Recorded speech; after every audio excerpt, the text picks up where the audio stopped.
সাথে থাকবেন, সারা বিশ্ববাসীর সাথে থাকবেন। এই যে একটা বাবু, এদিক দাঁড়াও, এই রুটি নিছো, দুপুরের সময় রুটি কেন লইছো? এই রুটি পরে কি পাক করে নি তোমার আম্মু? পরে কি বাজার নাই? বাজার নাই না? এই রুটি খেয়ে দুপুরে কি পাত্রে দিনে দুপুরের সময় রুটি খেয়ে থাকবা না?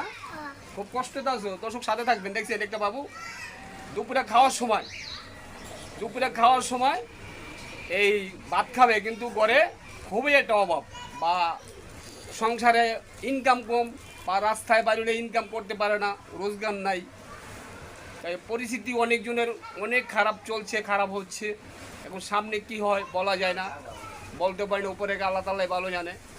এই বাবুটাকে নিয়ে একটা ভিডিও বানাইলাম, কন্টেন্টটা বানাইলাম।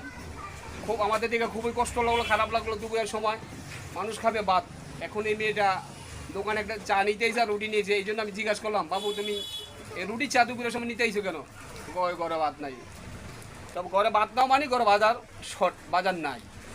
তো বাজার থাকবে কীভাবে? দেশে বাজার, এই ঘরে বাজার থাকবে কীভাবে যদি রাস্তায় ইনকাম না করতে পারে, ব্যবসা না করতে পারে, গাড়ি না চালাইতে পারে? খুবই একটা অনেকজন লোক আতঙ্কের ভিতরে আছে, বিপদের ভিতরে আছে। অসহায় লোকগুলা যারা দিন মজুরি, দিন কামায়, দিন রোজগার করে, ওইসব লোকগুলা খুবই একটা অসহায় আছে। তাই এই ভিডিওটা যদি যার সামনে যাবে, আমার ভিডিওগুলো যারা যারা দেখেন বা আপনারা ভালোবাসা দিচ্ছেন পেলে আমি সামনে আগাইছি, এই ভিডিওটা বেশি বেশি শেয়ার চাই। বাবু দেখছেন বাবুটা, দেখলে সবারই মায়া লাগবে। তো এই দুপুরের সময় দুই চারটা ভাত খেলে পেটটা শান্তি লাগবে, এই চা রুটি খেয়া। এখন সন্ধ্যার সময় কি করে, এটা পরেরটা পরে।